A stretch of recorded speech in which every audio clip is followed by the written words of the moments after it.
recording. Okay, thank you. We are here at 1:03 p.m. on October 22nd, 2024 for the afternoon work session of the Lake County Board of County Commissioners. We just have one agenda item, which is to gather community input and have an informal discussion around Ski Cooper.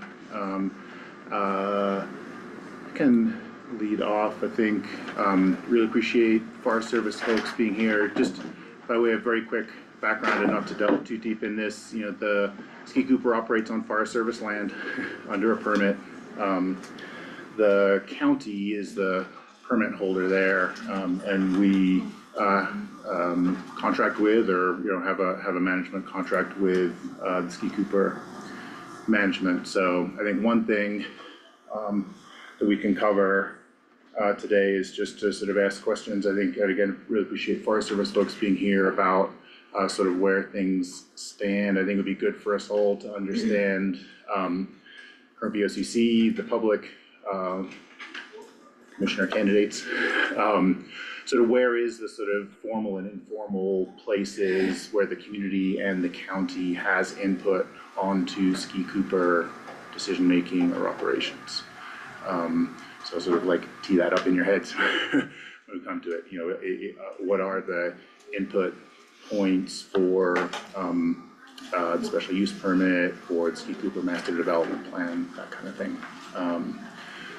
So I'll just start off saying one thing, which is we did extend an invitation to the Ski Cooper management and the Ski Cooper board. They declined to attend, which I find disappointing, to say it mildly. We have relayed some informal ideas related to Ski Cooper's master development plan.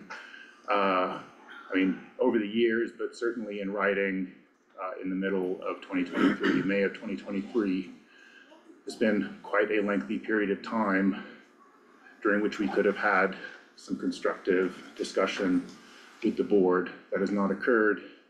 They declined to attend with quite some lead time for this meeting. I find that disappointing, and I'll just say as one commissioner, perhaps indicative of some of the issues that we would like to raise as the board. So with that introduction, welcome. I think my intent is to respect people's time. We're circulating a public comment sign up sheet, and we'll take public comment. Again, I'll just say and then see if any of my fellow commissioners wish to say anything, just sort of in terms of opening remarks. But again, I think something that we want to do is just make sure that this is one moment, not the only moment, one moment for the public to express questions, concerns, input. I will say this is, there's no imminent decision, there's no urgency to get comment in. So if people feel they're not ready to make comment, or just want to make something brief here today, there's plenty of opportunity to submit ideas or questions or concerns to us in writing. So please feel free to do that. And again, as we do public comment, like to respect people's time, try to make it brief. If someone already made the points, maybe just sort of articulate support for that. And again, there's plenty of opportunity to talk to us individually or submit, written comments, leave us a phone message, whatever works for you all. So no need to get everything said at length here. We'll give people their time, but try to keep an eye on time as you give comment. So with that, before we turn to any circulation list, fellow commissioners want to say anything? And again, we'll have plenty of time for our own discussion later on, if you want to say anything off the bat. Sure. I mean, I think that having had a turn at being a representative on the board of Ski Cooper among the last 4 or so boards that I've been a part of, I think back to the point of just getting that community input and trying to work with their board and figuring out how to support each other. Yeah, that's fine, Andy. But the bigger piece of relaying community input and things that I know we all have heard from the community to the Ski Cooper board and trying to get an understanding of their true consideration, I suppose, of a lot of those things has been difficult. And so I think in particular, hearing from a staff member in a separate meeting, totally off topic of Ski Cooper, but gave me kind of and the board kind of reinvigorated that desire to revisit the conversation with the folks at the table and in the room now, because I think we can start steering that ship in the right direction, hopefully. And it will probably be a longer process to make some changes, but maybe not, we'll see. We have a lot to learn from the Forest Service folks here today. The county sure has a responsibility and a role to play that we probably haven't been doing a great job of playing in the last 10 or more years. And this is not an issue that's unique to our circumstances today. It kind of has come to a head in 2012 and perhaps before that as well. And so let's start that conversation. My family's been skiing at Cooper for 20 years. You know, my kids started, this is one of the places that we skied when they were little, and they really enjoyed it. And it was one of the reasons we moved up here was because of Cooper. So I just personally really enjoy Cooper. I think it's a great little hill. It's convenient. It's near town. The last couple of years, and since I've taken on this position as county commissioner, I've heard from a number of community members. Some are business owners, and some are just private citizens. Some are involved in programs such as Goal and Full Circle. And it's what I've been told is, and I've actually seen it myself, is they used to have a lot of really good community engagement. In the last couple of years, they pulled back and kind of almost fortified the entrance to the facilities, which is troubling to me because I've never seen anyone ski in the 4 or 5 states I've skied in. I've never seen a place where you have to buy a pass to just get in there, or the base area is like fenced off. And the gist of the feedback I've been getting is that Cooper needs to be more welcoming, and there needs to be more community involvement, particularly with our youth. And I think that, given that skiing and snowboarding are such a big part of a lot of people's lives up here, and it's a really good asset to have. I'd like to see more community engagement, and particularly with our youth. And I've got some questions for the Forest Service officials here, because I've been told I've attended one of their meetings and one of the board meetings in their recent community town hall up there. And they've said, well, on a couple of questions that I've asked them, they've said, well, the Forest Service won't let us do this. The Forest Service is the Forest Service staff. So Forest Service is here. So I've got a couple of questions for you guys. They're not particularly difficult questions, but so I like Cooper. I think it's a great asset here. I think it's be wonderful for our young people to go up there and learn snow sports. And I think it's underutilized at this point in that area, even though they've had record visitation from people coming from different places and all that. I'd like to see more of a focus on Leadville and Lake County and our kids and our people right here. Great, thank you. So we'll turn to folks in the room and then online who indicated an interest in speaking. For folks on Zoom, if you raise your hands, we'll see that show up as a queue and we'll call on you in turn. So just find that reactions button and raise your hand through that mechanism. So I have 3 people who indicated an interest in speaking, and I'll just go in order. First, Christian Luna Leal. Hi everyone, I'm Christian on the lab. I want to be explicitly clear that I'm speaking only as myself and as an individual and not any other hat I possibly wear. My experience with Ski Cooper started at a very young age when I was around 6. I was born and raised here. Learning how to snowboard there because of my dad, and eventually we stopped going, but I started going again with Full Circle. Now Full Circle, through their mentorship program and through their ski days that they used to host almost annually, was a great opportunity for people like me who may have touched the idea of snowboarding or skiing and getting out there, and then revisited and started going more often again. Not only that, but it was one of the only times that a lot of our Latino community members that are youth got out to that area for free and ease of access with rentals, because most of us did not own our own equipment, and food provided. Now at first, the drawbacks started with food. They stopped getting as much vouchers for food away, which, you know, it is what it is, not a big deal. Then they started targeting the rentals and what we could use for rentals as Full Circle ski days, and then the whole day in and itself as to what we can do. So over the years, it has progressed worse and worse over the years, despite having more and more turnout and more revenue. And this is, again, Full Circle, a hugely successful program in our community that directly targets youth. Because of that, at some point, we ended up not having ski day anymore during my time working there, and we haven't had it since. And that has been a large part of the reason because of Ski Cooper themselves. Not only that, but they've also heavily restricted this limited access they do give us. They ended up limiting us to 15 and then 10 passes that we could use, period. And it would be for mentors and their mentees to go individually during certain days. And then even those got limited and got more and more difficult to access.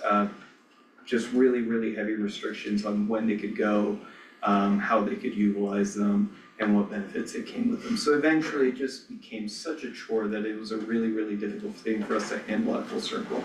And that has been my experience with them, interacting with our community and interacting with Full Circle specifically, not only where I grew up and learned how to ski as a teenager, but also just where I worked and how I saw them interacting with the staff and my coworkers at the time, intensely negative, hostile relationships that were manifesting there to the point to where it almost felt like it was not worth it anymore to interact with them. So, Can you elaborate on the specifics of those negative interactions? sure. A lot of the time it was very hostile towards whoever was running the mentorship program at the time. It was very aggressive in the sense of just flat out aggressive and mean, like in the language itself, and responding to questions, trying to figure out and coordinate when they could have days that mentors can go out with their mentees. It was very demeaning to the staff a lot of the time, kind of treating them like they're stupid and they don't know what they're talking about, often lying on something that they had committed to before, and also just not responsive at some points.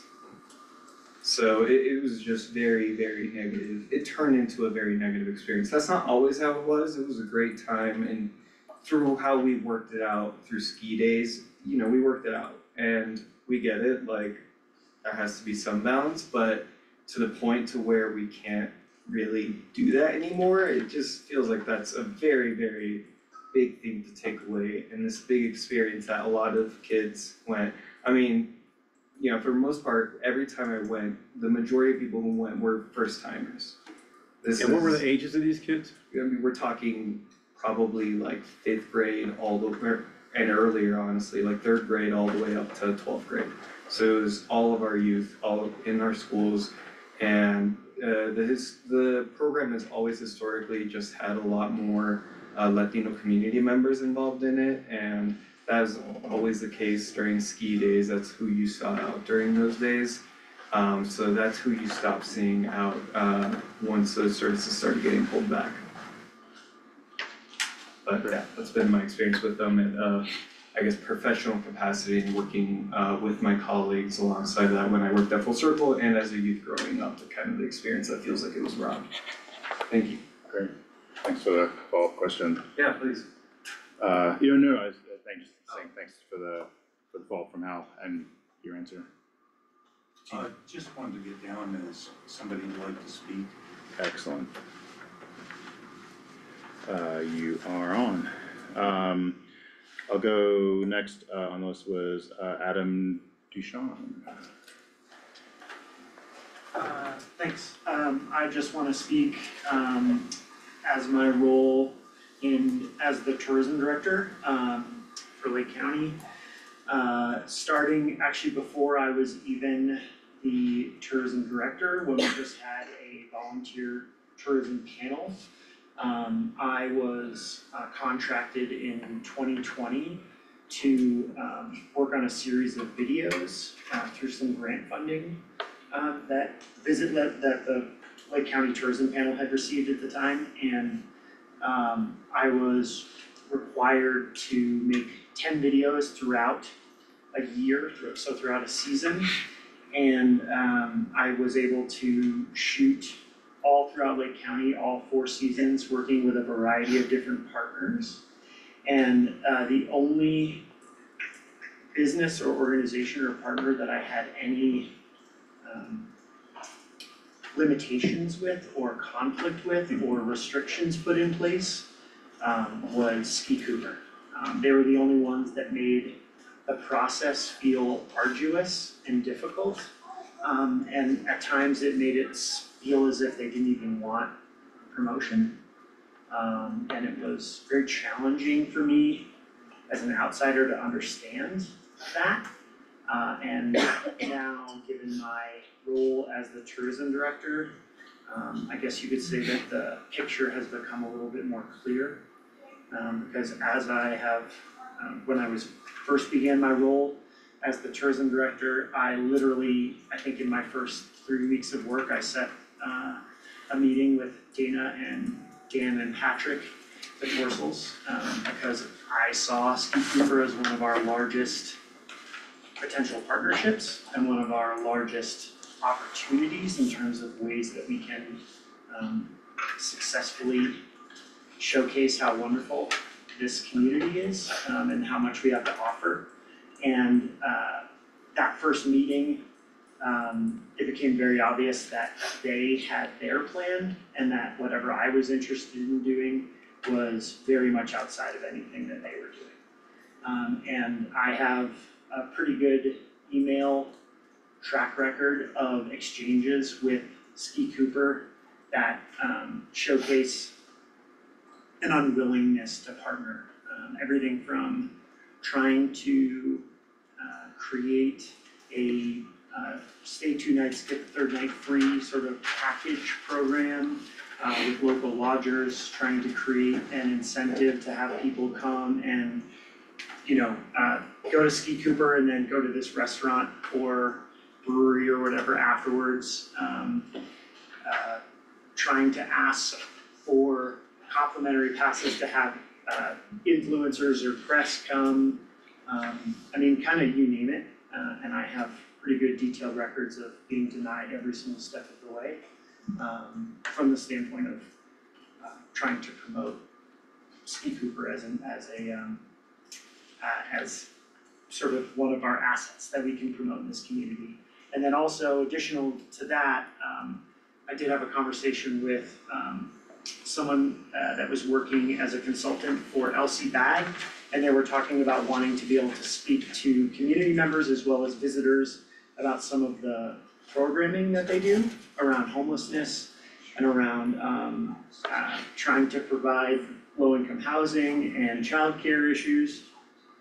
And I connected that person directly with Ski Cooper because they were interested in setting up a table at Ski Cooper, and Ski Cooper made it very obvious that they are a nonprofit themselves and that they do not allow nonprofits to come and promote at their facility. So ski lodging packages are like a staple in the ski industry. I mean, you see those everywhere, and so that's Yeah, kind of counter to what the industry does, right? And then this nonprofit that wanted to set up an information table was, they weren't competing with Cooper. They just wanted people to be able to, you know, read and, you know, obtain the information that they had. yeah, that's correct. And I was literally just hopefully trying to help facilitate a conversation. Yeah, and it was you know, the email response I received was that we're not gonna honor that request, and thank you for considering us. So, Now, what about marketing? Do you, in your role, have you found Cooper to be a good partner in marketing? You are using your portal to market Cooper and vice versa, right? Cause I mean, that's like a symbiotic relationship between Cooper Yeah. and the town, right? Yeah, no, I did try and bring an influencer to Ski Cooper. And at the time, they told me that it wasn't, that they were too busy and that it wasn't their target market and that they weren't interested. And they ended up, we ended up using a day pass that we had to get the person there. And then it ended up being actually a really wonderful engagement for them. And after the fact, I heard anecdotally that they were very impressed with the influencer and they were very impressed with the amount of engagement that it received and the amount of attention that it brought to Ski Cooper. But that was basically because we just sort of took it upon ourselves to do it anyways. What is their target market? They said it was only families and this was a millennial woman who's learning how to ski that lives in Denver. Seems like there might be a little bit of a market for that. So, Yeah. yeah. And like I said, I have all of this documented that I'm happy to share for you anytime. Okay, thank you. Andy Hofer, you're up next on the list. Hello, as a Lake County School District ski coach, alpine coach, in the past, it became my passion to help facilitate, as Christian was talking about, facilitate the Latino community kids in skiing. I had a super successful year. However, it became evident that the barriers that were in place, a lot of that having to do with passes and things like that, just made it really difficult. Unfortunately, I don't think the kids I had ever skied again, which is super sad to me. They were well on their way. They were on ski team. They were well on their way to recruiting friends, and I was super excited about it. They're still I think now they're in 10th and 11th grade. Back then they were in 5th grade. So it's a big missed opportunity, and I do feel a lot of it had to do with barriers. Without having to reiterate pretty much everything that Christian said, I'm in agreement with his experience. Great, thank you. Then Dan, back to you. Thanks, you guys. I was here in 2012 when it blew up, and just to let you know, I was one of your rec directors. I was given ultimatums not to speak to Ski Cooper or not to go onto the premises during working hours when I was working for the county. Okay, just to get started, SOSs has to go over to the hill too, and can't teach you. Dan, can I ask you a question? Yeah. Why do you think you were prohibited from? Because I was a rec director and my biggest asset in the county was Ski Cooper. And we were putting in the field over here in the Nordic, the tubing hill, and we're looking over here at Ski Cooper and they cut us off, totally cut us off from the county. Now, one of the things about them is they have board members that they elect. That's not cool. That's not the way it's supposed to be. It's supposed to be elected by the people that own the ski mountain. That's you guys. The second thing was, Ski Cooper still doesn't have their financial statements in this year. And according to their statements last year, they had around $4 million. Okay, and how come that's not back to the county? How come you guys aren't getting funds? Never mind, okay. There's no public meetings other than one a year.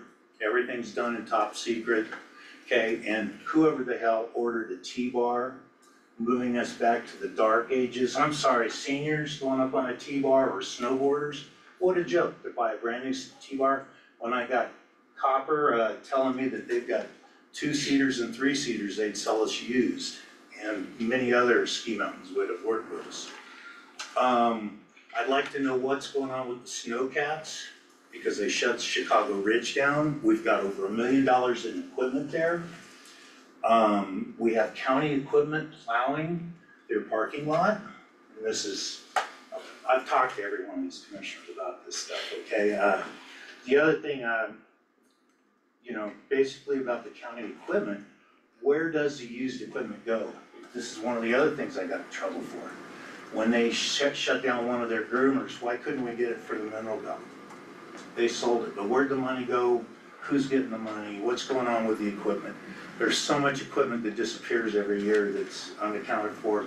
We have not had an audit, an official audit on that organization ever. They did an internal audit 2 years ago, I guess, and that's about it. And when you start with the county, I think, you know, I'm one of the guys that's gonna say, Fridays, before they got it, in the 80s and 70s, everything, Fridays was a school day. Every kid that could ski was up there. They got to use the rental equipment, they got instructors, okay, people made a living, and every kid in the county got to ski, okay? We own it, all right? And shutting down a child care center to set up another bar, really irritating, and I'm not even a parent, okay? Basically, I don't mean to me, the T-bar is going backwards, okay? And why don't we have a county discount since we own it? Okay, and basically, the senior discount we were told was never gonna go away, they took it away. Okay, we get $20 off. Dan, can I just Yeah. interrupt you briefly? And this is a question for the Forest Service, and you guys don't have to answer this now, but one of the things that Dan's talking about here is, when we ask them, why can't we have a locals discount or a discount for residents of Lake County that Copper gives us? Or, Yeah. or passes for county employees as a perk to work for the government. And the reply that we get is that the Forest Service rules don't allow them to do that because it would violate some federal equity policy that says everybody has to be charged the same rate. And that it would be discriminatory to give special rates to people based on where they live, or if they're youth, or, any, I mean, you name it. They basically are saying that you guys, the Forest Service, tie their hands and prevent them from offering any kind of discounts, despite the fact that, I know for a fact that Copper offers several discounts. I work at Copper part-time, and I see it all the time. Vail 2, Monarch goes $20 for seniors, all year pass, Vail's half off. Shall I go on? I can Just read go the on, list. go Okay. on, yeah. All right, anyway, and I won't Sorry. take your time too much. Basically, why did it go away, and that's the kind of stuff we'd like to know. And the last thing I'll leave you with is Dan, our CEO, president, grand poobah, or whatever. This is a county facility, correct? Under the county rules, Tim, okay? County employees aren't supposed to have direct supervision over their children or siblings of any type. He's got 2 of his kids working there, okay? And that's a no-no. Well, I don't think he would be considered a county employee. They're working under us. It is our contract. And anyway, I'll leave you guys with that. If anybody has any questions, I'll be happy to answer anything I can, but basically, we've been trying to fight for these kids to have ski programs, race programs. I'm a coach.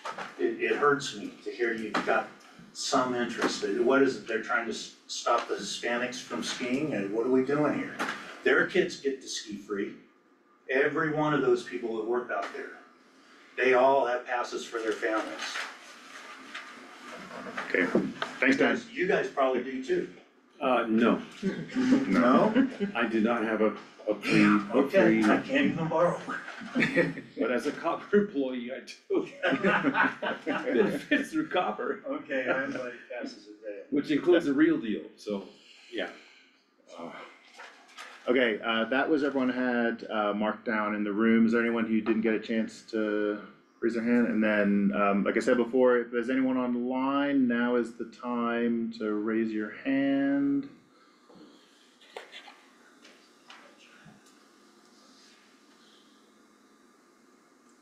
Is anyone else online? Anyone else on Zoom want to make a comment? And I'll say we do see comments in the chat. We'll collect those too. Here's one. Yeah. I'm not seeing anyone raise their hand online, so, and I'll just say in terms of closing out, or we're not closing out, like I said, there's plenty of opportunity. We have received a lot, both individually and collectively, quite a few emails and calls, so. Yeah, I can address this comment here. When we talk about, Leadville youth, we're talking about all the youth in Leadville, okay? But I think the distinction here is that a lot of underserved kids in this particular area, it's Latinos. In other parts of the country, it might be African American kids, it might be Native American kids, it just depends. And I think the issue here is that we're not talking about, preferential treatment so much as that the only way that kids from that segment of the population can be exposed to activities such as skiing and biking and backpacking and hiking and all the things that we enjoy around here is through programs like Goal and Full Circle. And I myself, when I was a young kid in Pasadena, California, I got exposed to outdoor activities through the Boy Scouts, scouting, and then through an outdoor education program that was set up to target kids like me who normally wouldn't be able to do these things. Because a lot of our being ethnic people, a lot of our families historically do not do these things. It's not part of the fabric of necessarily part of the fabric of our culture. And there's cultural barriers that people of the majority sometimes don't understand. It can be hard for a kid that is not of the majority to engage in these activities where you're the only one. And Mr. Velas can testify to this. Okay, you can feel isolated and out of place and uncomfortable, and it's not fun. But when you are with other people from your culture that look like you, understand the music that you listen to, and come from similar backgrounds, it can be transformative because you're experiencing this new activity in a cohort that is similar to you. And for people of the majority, you don't necessarily have that, okay? But for those of us that are of the minority, it's important that if you're going to expose young people to something that is completely new and foreign to them, like skiing or snowboarding or mountain biking or you name it, okay? You're gonna have a better outcome if they're not the only one, or there's two, and everybody else doesn't look like them and doesn't understand their culture and doesn't come from a similar background. So for the person that put that comment, up there, no, it's not just about Latino kids. It's about all the kids in Leadville. I don't care what you look like, okay? All the kids should be able to enjoy Cooper. But when it comes to engaging with the Latino community or any other minority group, there's other things that you have to give consideration to. And I've seen this, I worked as a, you know, as a wilderness instructor at Albert Mound. And I've seen how young people of color that get parachuted in to one of these courses with no preparation and no relationship development, okay? It's very uncomfortable, and it can actually cause them to say, I don't wanna ever do this again. And we don't want that. I just wanted, hang on a second, Dan, I just wanted to say, and I think some of what, I mean, in part response to the chat message question, what Hal just said, but also just to kind of like tie a bow on some of the public comment we heard today. You know, this is not a new issue, and it isn't just about Latinos. I wanted to read just 2 sentences from the letter that we sent to the Ski Cooper board in May of 2023. There seems to be a missed opportunity to articulate a vision for partnerships with local organizations. More generally, comments ask for a vision of how Ski Cooper maintains an identity as a locals or families hill. So I just wanted to say, again, in direct response to the chat message, this isn't about like Latinos or not Latinos. This is about whether Ski Cooper is operating with an eye towards, you know, families and locals in this community, or whether it's sort of more of a full commercial model and its benefit to the community is just its tax base or, you know, the economic development it brings in. And those are 2 very different sort of pathways of a ski hill. And again, it's not a new issue being brought up, you know, by this board or members of the community through us. Dan, did you have a quick? Yeah, quick, 2 things. I forgot to mention the Nordic Center. And we've got nothing about contracts with them or what's going on, and that would be another wonderful place to have children cross-country skiing and using their facilities and their rental stuff. And, you know, it just, for me, the whole facility is sort of locked up and kept away from the county. And basically, I'd like to see some interjection from, you know, the commissioners being able to say something and being part of it, and having a board that's elected by the locals.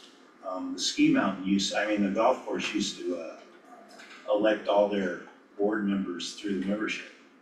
But that changed in COVID. They went to the Ski Cooper model. They elect from within, so. Yeah, Dan, thanks for raising that question of sort of the board composition and how that's selected. I think at this point, if we're okay, I'm not seeing anyone trying to unmute or raise their hand on the Zoom, so I think we can maybe turn to discussion with the Forest Service, and I think, you know, in no particular order, so, yeah, I'll leave it to you to tackle things in what makes sense to you, but I think some questions, you know, for the community and to clarify for me anyway, sort of maybe like what is the master development plan? What are other sort of decision points that go before the Forest Service, since it's on Forest Service land?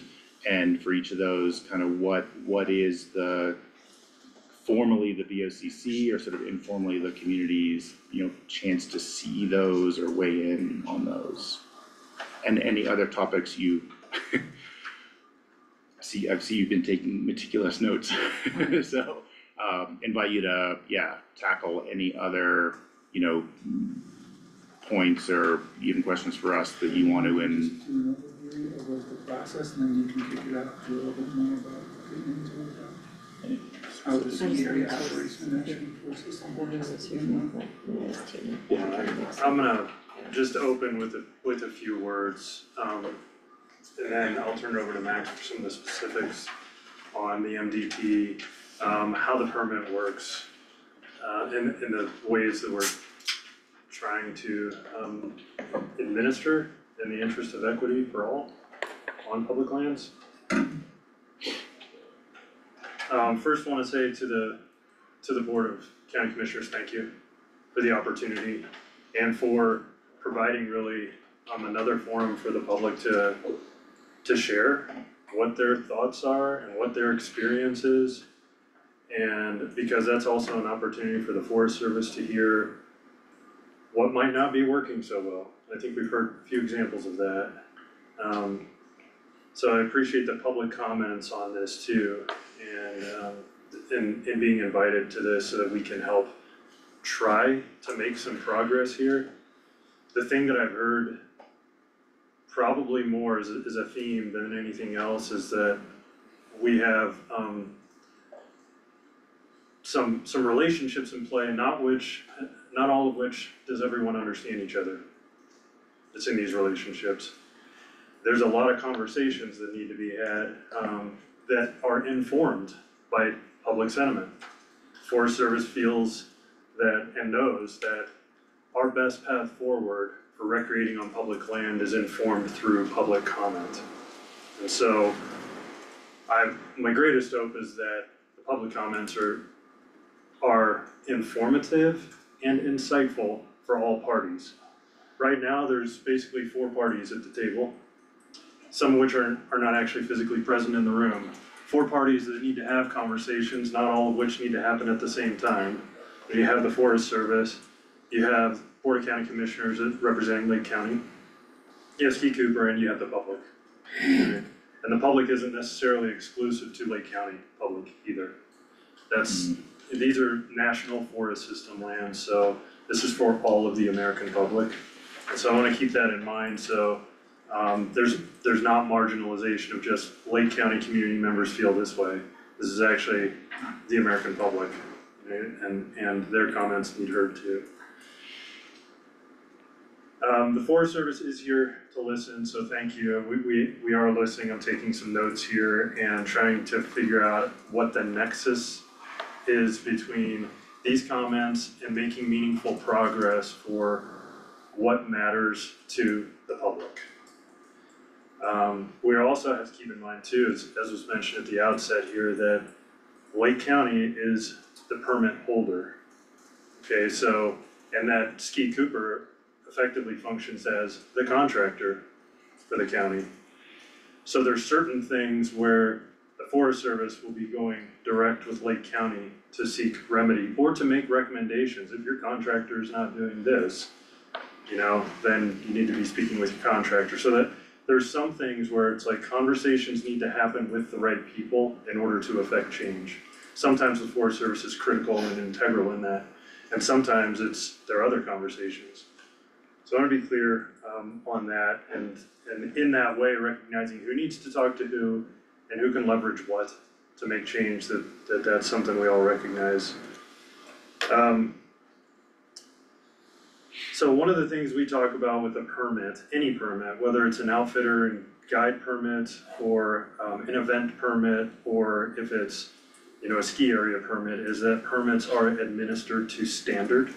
It's a Forest Service term. It's kind of a fancy way to say that the terms and conditions of the permit are being complied with, and that there's nothing that goes against Forest Service handbook policy, our agency policy, or is not against any federal laws or statutes.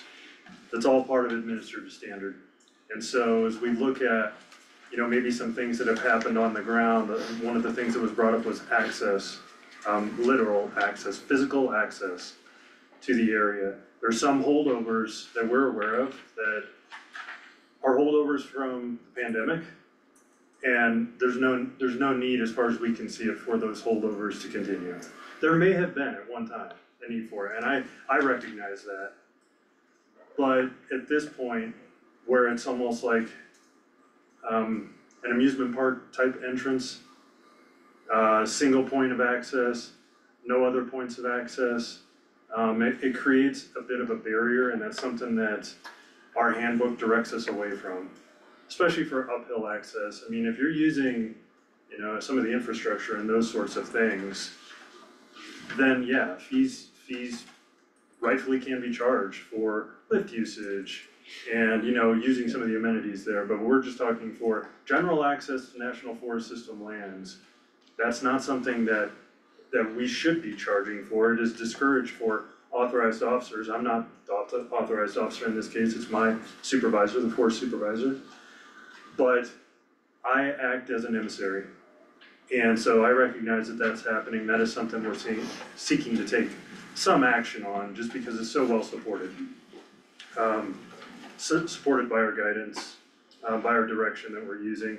And it's also supported by the industry standard, I think too, and that's something that we have to look at and use as a surrogate maybe for what might be done at Ski Cooper.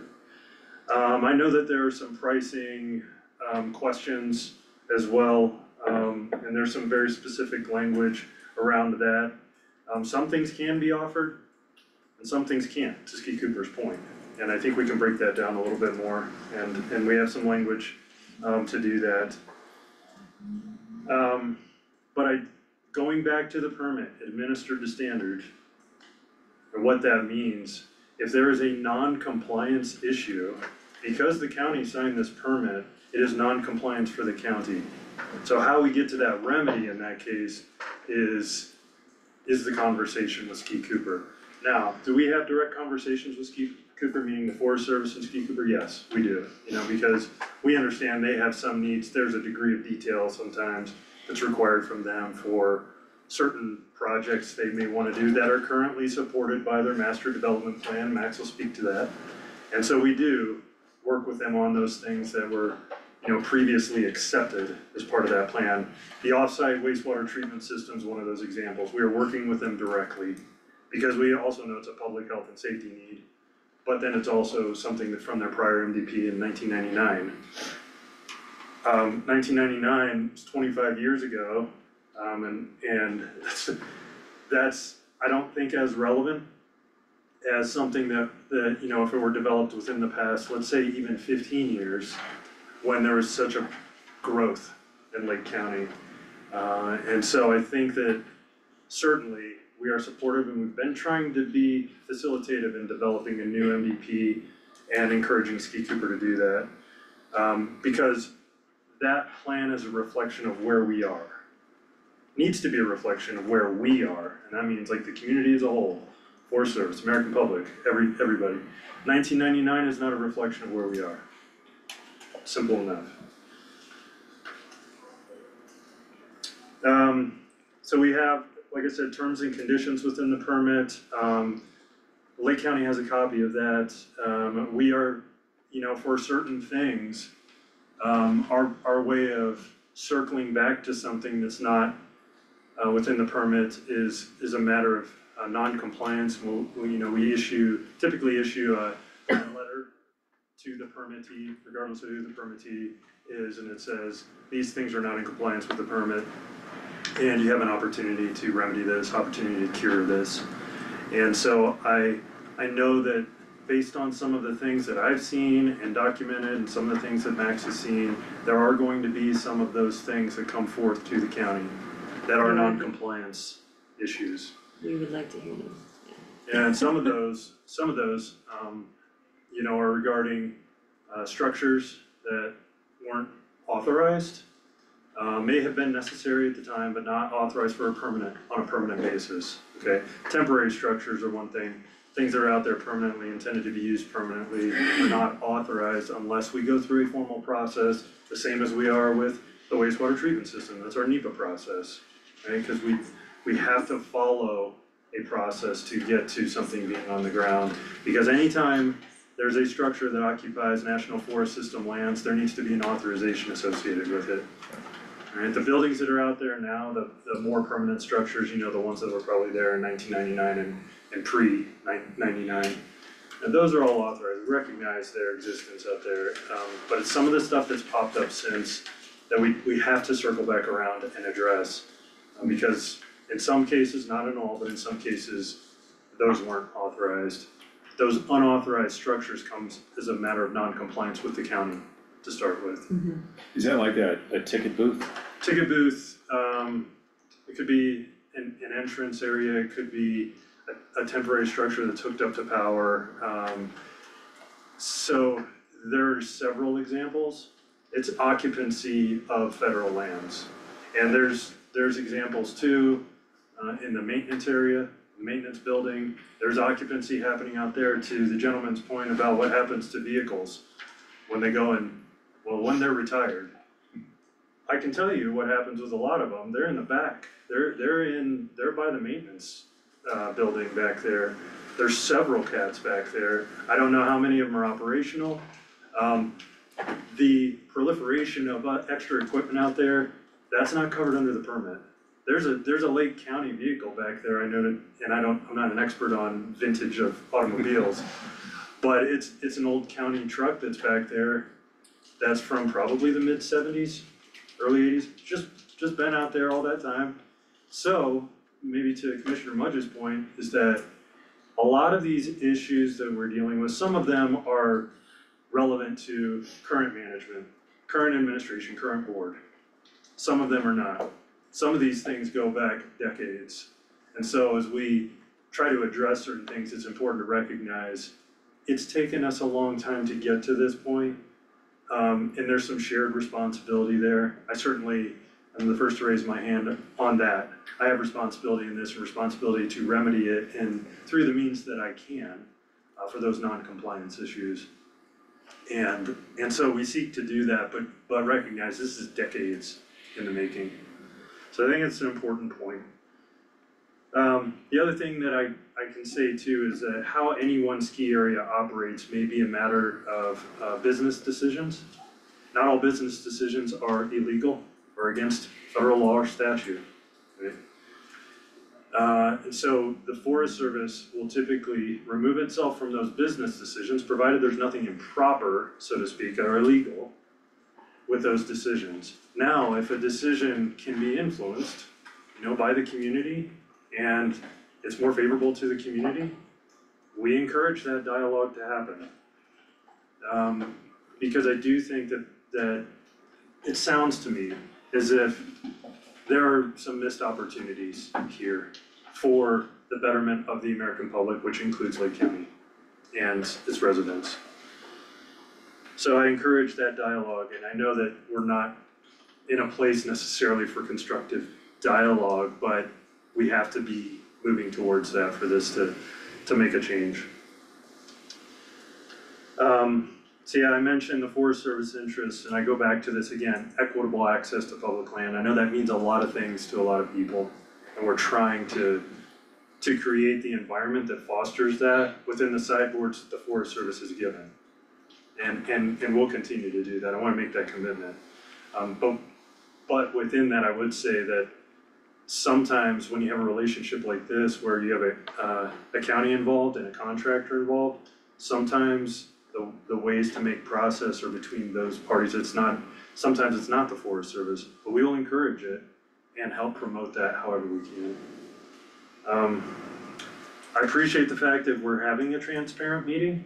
That way, if anyone from Ski Cooper has an opportunity to understand and look at and hear what was shared here, they can do that, and hopefully they will. I think this is an opportunity too, and this is gonna be where probably a good transition to Max is to, understand our process, the Forest Service process for doing things, so to speak, what the rules are around permits, and then sometimes what those remedies can be, ways that we can make progress, develop solutions. And then by extension, and this ties directly back into that master development plan, is to create a shared vision between each other. So this is the start of that, and that, I think everyone hopefully can share that's what we're on track for. Max, I will, because there's a critical need, I think, to understand what the master development plan is. It's the first point of nexus, I think, between where the public sentiment should help to inform this planning effort. Understand or help who's here in this meeting understand the purpose of a master development plan and understand where that public input may be received. I've got some thoughts on that, but you can speak also to your background first, because I think that helps to legitimize, where you're coming from and what you're offering up today. Good, thanks, Pat. And for those who don't know me, and I've met you before, my name's Max Vigenci. I'm the Lands and Special Uses Program Manager for the Pike San Isabel National Forest and Cimarron Comanche National Grasslands, a supervisor's office employee. But I also have the honor of being a Leadville community member as well, so. Had to go back, because I'm sorry, I did not introduce myself, Pat Mercer, District Ranger here in Leadville, and so sorry for folks that don't know me. If my name tag isn't legible, I'm pretty close to the camera, I thought it might be. So I am gonna back up a little bit to talk about like just the permitting in general and how this works is that Ski Cooper is under a 40-year term permit between Lake County and the United States Forest Service, 40 years assignability, because of all the improvements up there. That's a lot of money put on National Forest System lands. Lake County owns the improvements on National Forest System lands. The authorized officer who signs this is the forest supervisor. So his name is Ryan Neal, and he lives down in Pueblo, Colorado.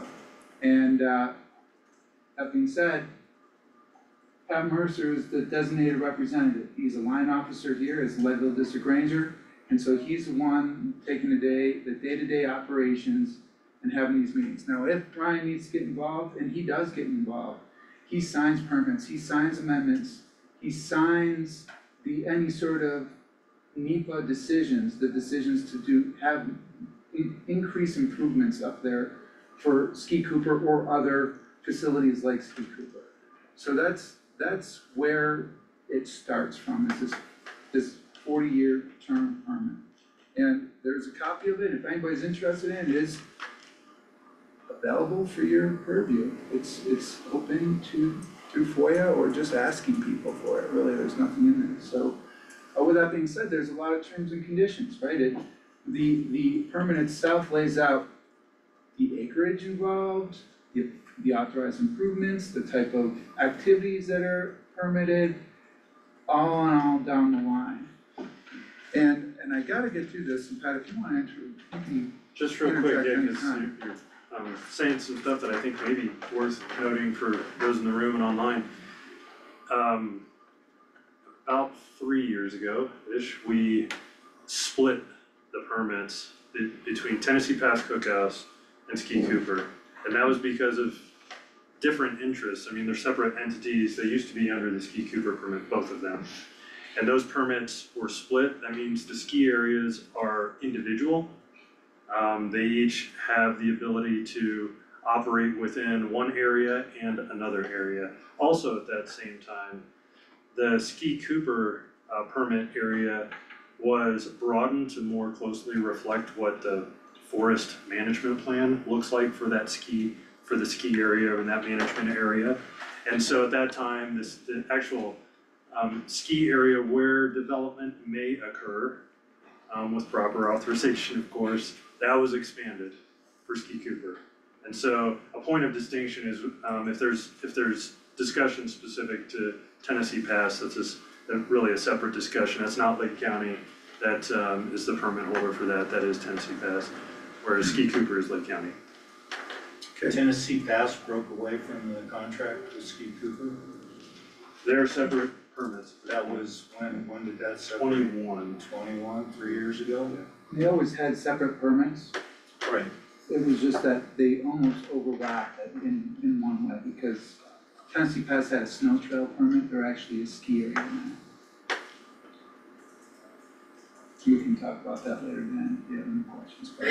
So with these terms and conditions of permits, I just wanna touch base on a few things for the board and also members of the public, is that any permit that the Forest Service authorizes has a non-exclusive use clause in it.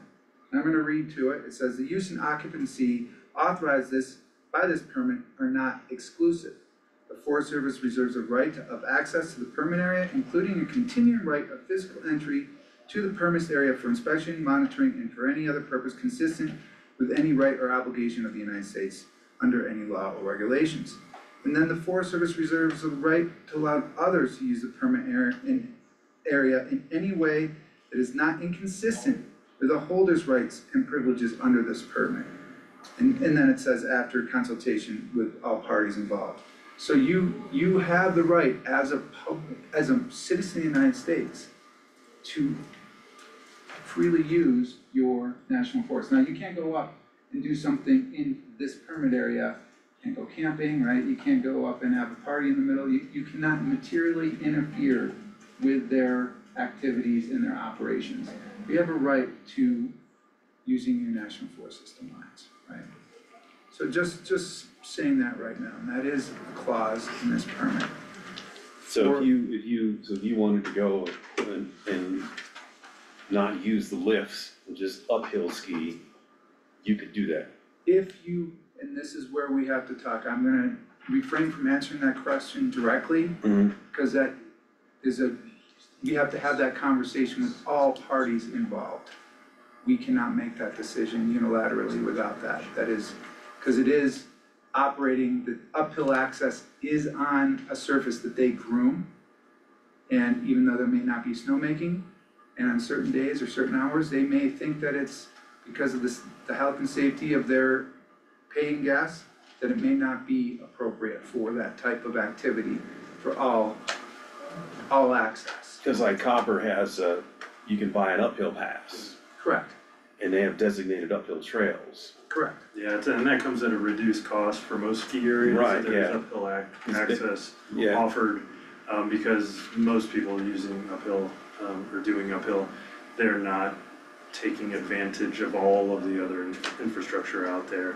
But fees associated with uphill access, where some improvements have been made, that's an appropriate thing. To the degree of which it's appropriate that's sort of the question, how much, that sort of thing, that's where. yeah, cause like Loveland, both Loveland and Copper have designated uphill routes and designated runs that the uphill skiers, they can't like go everywhere, right? And they can't use the lifts. And then, I know in the summertime, like at Copper, if you wanna, you only have to pay to use their trails if you're gonna use their lifts to access it. If you wanna go ride in there and ride up the road, you can do that for free. So just throwing that out there. Yeah. The terms and conditions of the permit. So Max, I'm sorry, just for clarification, essentially what you're saying is that that would be something that would be addressed in the lease between the county and Ski Cooper. I think the pricing is something that is this is where the Forest Service doesn't dictate pricing. But we do have guidance that, our handbook guidance talks about this, and I'll read this to you just so you, because this is right out of the Forest Service handbook. Do not allow a holder to charge an entrance fee. Allow permit holders to charge a fee for the facilities and services they offer, such as ropeways, flat parking lots, green slopes, and trails, and man-made snow. Authorized officers, the forest supervisor in this case, should strive to ensure that to the extent possible based on public safety considerations, some portions of the permit area remain open to the public without charge, so that the holder's charges do not constitute de facto entrance fees. That's the guidance, so it's not a prohibition of fees, but Yeah. certainly a nuanced conversation. More to follow on that. Continuing on the permit improvements, and this will get to the master development. First, the limitations of use, and that is the first one in section 2, subsection A. Nothing in this permit gives or implies permission to build or maintain any structure or facility or conduct any activities unless specifically authorized by this permit. Any use not specifically authorized by this permit must be proposed in accordance to our Code of Federal Regulations 251-54. Approval of such proposal through the issuance of a new permit or permit amendment is at the sole discretion of the authorized officer.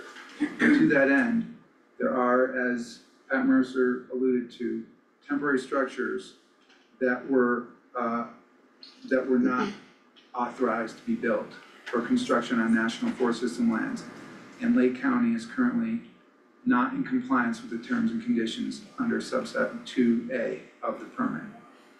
There is an opportunity to cure. So with that, they speak to improvements, and this is C, Master Development Plan, and the holder shall prepare and maintain in a form acceptable to the Forest Service a Master Development Plan encompassing the entire winter sports presently envisioned for development in connection with the National Forest System lands authorized by this permit. The last one was in 1999. We have received one from the contractor, Cooper Hill. We do not know how much input has been put into that by either Lake County or the public. And we put that process currently on pause, due to some concerns with, what their draft proposal for a master development plan had. We were wondering how they were going to actually serve the public. It's not just about the ski area, it's about how you're gonna flush the toilets, how you're gonna turn on the faucets, the parking, Right, there's a lot of infrastructure. a lot of that needs to be infrastructure needs to support that vision. And a master development plan is just a vision. It means that after a master development plan is accepted by the authorized officer, Ryan Neal, then that is a guiding document for the next 10 to 15 years of that ski area. And it is a requirement of a ski area permit to have a master development plan. We are at the end of the useful lifespan of the 1999 master development plan. So things that are accepted within the plan, because we've theoretically all worked towards this shared vision together, those things are the things that can be rightfully pursued for project-specific developments. Mhm. Okay, so if you wanna change what the lodge looks like at that point, and it was accepted within the MDP, then we can move towards that, then we can actually try to build out that project more, but until there's that acceptance, projects don't really have a standing. We cannot accept we cannot accept a proposal outside a master development plan. So they say, we wanna lift over here, say, where is it in your master development plan? Is this just a new idea? Or has it been vetted in something that is consistent with your vision for the next 10 to 15 years? And then can I just, and then anything in the NDP still has to go through that actual authorization step for that specific structure, the need the Site-specific thing, analysis, and, yeah, HEPA process. great, okay, just, yeah. Yeah, and to that point too, I mean, that's clause what, master development plan? It's 2C. 2C, that's Lake County as the permit holder. It is the responsibility of the county for the master development plan. So if the county is contracting with someone else, then what gets shared from that someone else to the county, that's a conversation. Yeah. And probably it highlights a need. Yeah. What the county then shares with the public from that point forward is also the county's purview. Yeah. So if there's input that's being sought on a master development plan from the public, it seems like Lake County may be able to help facilitate that. Exactly, yeah. The last, Can I ask a clarifying question? Jean Schaefer, Deputy Director of Open Space. So if the MDP has to, essentially, the county has to say, yes, we agree with whatever things are in this, right? So ultimately, the county should be driving the MDP with, like, in collaboration with the consultant? As the permittee, yes. Okay, thanks. One more thing on the county, when the Nordic Center separated, that was just with the Forest Service and the county, the public wasn't involved. We went through, they still have a sublease with Ski Cooper Hill. They're under, so we didn't give the facility away in other words. So it's still underneath Ski Cooper? No. It's not under the special use permit, it's our special use permit. So how did they break away from the Ski Cooper contract? the Cooper contract, well, the assignability of their permit, which was a snow trail, ultimately, it was just simply administrative, changing the permit. And so it went from a snow trail permit to a ski area permit. It was between Cooper Hill and Tennessee Nordic to pretty much say you can have the ski lodge, or the Nordic Lodge as part of your permit. That's how it happened. I think it was for $1, I don't know. Well, that was their, I mean, they also developed that separately from Ski Cooper operations. Yes, they did. Ty built that himself. And the impetus to that was because the company, the business wanted to expand and they couldn't get financing and lending and so trying to match those terms across the leases and giving them their special use permitting ability. Yeah, so from the Forest Service perspective, there was no change in operations in terms of what was actually going out, what was happening on the ground. The National Forest System lands didn't change. It was an administrative break to honor really the current climate. Yeah. So it goes, the commissions were the ones that were able to do that and separate. No, the Forest Service made the separation as. Forest Service did? Yeah, as the, because of being the landowner, so to speak. And so the administrative split was just providing the opportunity for both entities to pursue their interests without being entangled. That's how it broke out, but it was an administrative split from the Forest Service perspective. Max, you have a question behind you. I just wanted to better understand, so the last management plan in 1999, like, did that come from the desk of Cooper or from the county? Like, I'm sure I can look up exactly what that says, but I think it's interesting to now have this like illuminated that essentially it seems like the county should be dictating that plan in consultation with their contractor, but I'm curious if that's something that happens like in other scenarios where it's kind of like the contractor is just directly submitting, here's our management plan from the desk of the contractor versus like the entity. This is a very rare type of relationship where you have a contractor. I believe Winter Park is one of the only ones that have a contractor running an improvement owned by the city of Denver, I believe, is what that is, right? Yeah, Denver Mountain Park. So I can't speak to how much it is.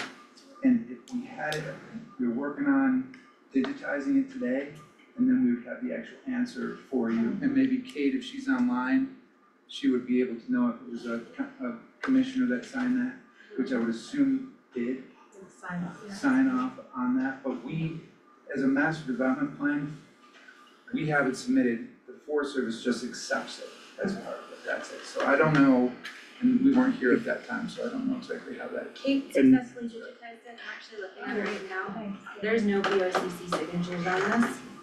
And it looks like it was prepared for Ski Cooper, prepared by Snow Engineering. Jane, I appreciate, I was just gonna maybe say, so we don't go down a rabbit hole in real time, I think I would just sort of propose that that's like a clear follow-up for the county, is to understand, what you were just saying, Jane, and like, go down the rabbit hole of our current, contract agreement with Ski Cooper Management, the company, and understand, did we inadvertently, or yes, what is the current situation in terms of how that, compliance with the permit requirements, does it even mention how the MDP is prepared, all the things. So I think it'll be painful to try to do that in real time, but I think that's a clear need for us. I know we've done some of that digging, but to dig into that more deeply, and as you were saying, like, is that a discussion, is that a contractual operation we need to exercise, et cetera. So I really appreciate, that was really helpful for me, the way you laid that out, Max, and some of the questions. One last thing, Jeff, as a nonprofit, how come they're able to keep $9 million in the bank? That's another rabbit hole you need to look at. How come it hasn't come back to help out the county do anything? That's our concern. I think financial management is obvious. I would also, let's put a pin in that and not go down that rabbit hole without having pulled together. My understanding is that, any extra revenue they collect, margin, profit, whatever you wanna call it, that is held in the bank account because they're not allowed to hold debt or issue debt to finance infrastructure improvements. So they have to build up that bank account, from, profit margin, excess revenue, whatever you wanna call it, they have to hold that to be able to finance any major improvements. The county so- can, Right, Well, well, that's yeah. the whole, yeah, yeah, that's, and it's your money. Let's say a fraction, I was gonna make this interjection, a fraction of that, I don't have the figure, but there is a scale fraction of that does get returned to the federal government Good, as a part of the permit, and then 12%? I don't know what the percentage is, I was just trying to figure that out, Okay. it varies. Just off. Yeah, Yeah. it's, Low. yeah, and there's other, No, I love you efforts guys, around and if they the do Forest improvements, Service. they can get that money back, just like Yeah. the campground. we'd love to see it hit the ground, but and we try to see that happens the way that it can at this point. But there is a small fraction that the county doesn't retain, Right, Yeah. that goes back to the Forest Service or the Treasury. okay, only 8 million. I would like to bring one more, point up to the board here, and this is under, again, this is under section 3E, condition of operations. And this is yet another one I just wanna bring to your attention, that the holder shall maintain the authorized improvements in permit area to standards of repair, orderliness, neatness, sanitation, and safety acceptable to the authorized officer and consistent with other provisions of this permit. Standards are subject to the periodic change by the authorized officer, and the holder shall comply with inspection requirements deemed appropriate by the authorized officer. But really, standards of repair, orderliness, neatness, sanitation, and safety acceptable. And as Pat Mercer alluded to, around the maintenance yard and with what we found, the Lake County is currently in non-compliance with that term and condition of your permit. We can be more specific, we'll outline that to Lake County as well.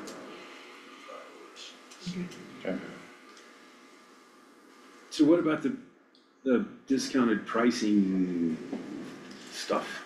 Yeah, so our Forest Service handbook does cover that, with this statement, I'll say, and it probably covers it more extensively, and I don't have it in front of me, but discriminatory pricing, this is the handbook, this is a quote. So pricing based solely on race, religion, sex, national origin, or place of residence is prohibited. That doesn't mean that certain discounts may not be offered, but it can't be based solely on those things. So I know that there are other ski areas that offer discounts for a number of different reasons. They have senior discounts and veterans discounts and you name it. But solely on these things, those things can't be done. So place of residence, I think maybe to your point, Commissioner Edwards, is that's one of those things where it's like, no, it's specifically drawn out within the handbook that can't be offered based on that. Could there be other ways? Certainly, other ski areas have figured that out. Yeah, so there's no blanket prohibition against, like, the prohibition is limited strictly to those things that you just said. So, Yeah, it's but based so on you that. could, if you get creative and go outside of those restricted classifications, It has to be fair and equitable to all people, so if it's a veteran discount, then it's open to all veterans. If it's open to seniors above 65 or 70, all seniors. If you have a 2-for-1 on a Tuesday, it's open to all people to purchase 2-for-1s on a Tuesday or whatever day they elect to have those. It can't say 2-for-1 just for people that live in Lake County. so That then, is discriminatory pricing. okay, so then could some entity subsidize the cost of passes for a particular group?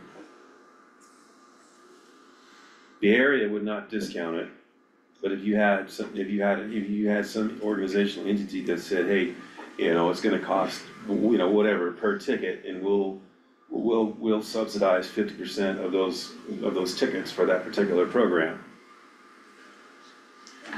I think in that instance, the inference would be you'd be buying the tickets at the normal rate and then the county or whomever would be contributing part of that. Offset the cost. Yeah.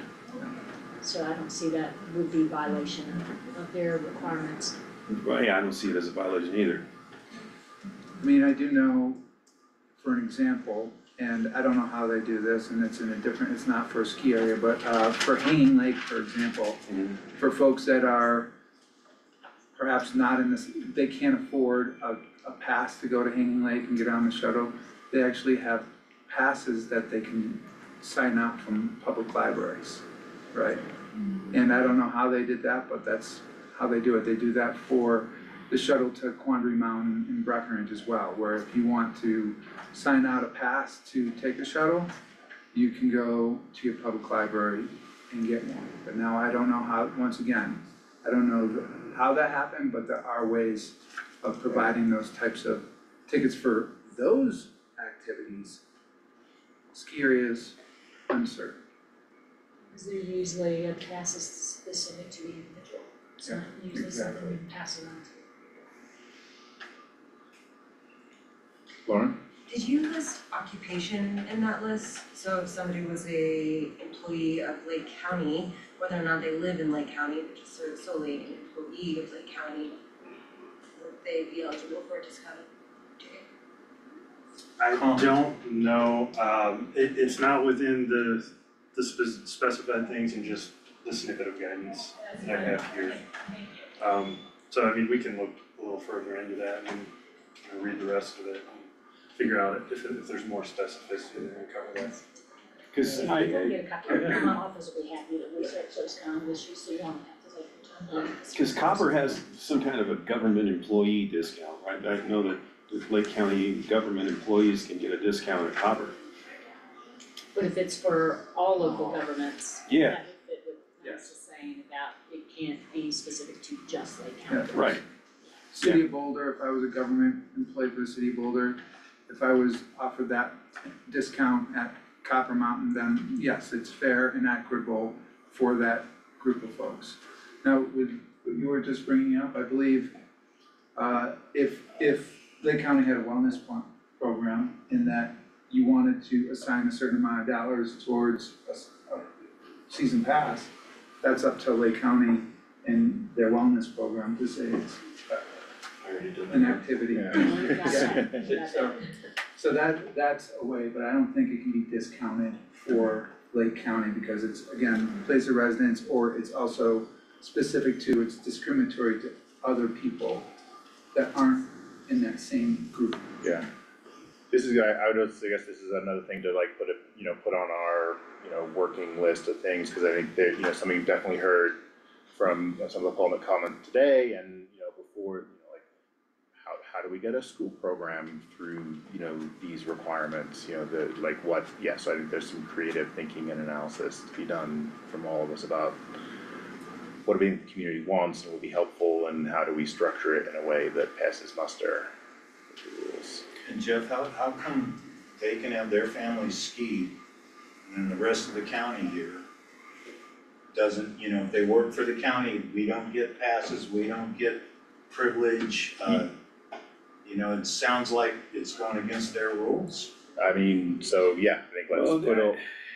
Yeah, so I mean, the whole, I imagine it's an employee benefit, That's what I was gonna say. and Employee benefit, but why isn't it a county benefit? so I think we have a bucket of questions in that bucket. No, I mean, I think, there's some interesting programs that we are interested in or know exist elsewhere, so, let's, we can figure out what that list is and work through how you structure them so that they're, that they're pass muster with Forest Service handbook, capital H. so on the issue of fencing, is would the erection of temporary fencing along the boundaries of the base area, would that be out of compliance with the public access to public lands? The public has to retain access to those lands. Now, where precise fencing goes, I think that could be arguable if the public has access, but to the degree that there should be less restricted access or no restricted access in certain areas, I think those are finer points that would be identified on the ground where this area may be no restricted access through here. Because Because that's kind of the direction we steer towards. Cause what they've done there is they have erect temporary fencing along the bottom of the, you know, the boundary of the area, which forces people to go through that one access point. And so you're essentially restricting access to the public lands and forcing people to go and buy a pass to go through this one entry point that is some distance from the lifts. Yes. To be clear, those were erected during COVID to try to manage that. And then it was part of their COVID operating principles or operating guidelines. They decided through their winter operating plan, which is yet another part in the terms and conditions of their permit, they need to have an approved winter operating plan, which we're going through right now. And Ranger Mercer's here, I'm here, and we're trying to get through some of these points of this draft winter operating plan to see. Cause COVID's in the rearview mirror. I mean, it's still here, but it's not a pandemic. So that was something that kind of kept going. There was a bit, I would say, we have some culpability in that as well, with just not having consistency through that time. And all of a sudden it showed up and we're like, wait a second, what's happening? We have a gated access, one point of entry, and that is a very unique way of managing a ski area. And the only place that I know of on National Forest System lands managed that way in the entire United States of America. So it's an The whole interesting, country. well, there's Yes. some access experience. I would say Mine there's- too. Yeah, so, I've got seniors that come, well, one can ski and the other one can't. And they can't bring their significant other to bring them in and have them get a seat to wait for them to go ski, because they have to pay for a ski lift ticket to get into the It's a huge problem. I mean, Yeah, the I Nordic mean- Center hosts many kids and youth and programs and it's a huge problem. so I wanna circle back to what I read earlier, because I do think it's very insightful here. Maybe some things are open to a little bit of definition, but I would say this again, authorized officers should strive to ensure that to the extent possible, based on public safety considerations, some portions of the permit area remain open.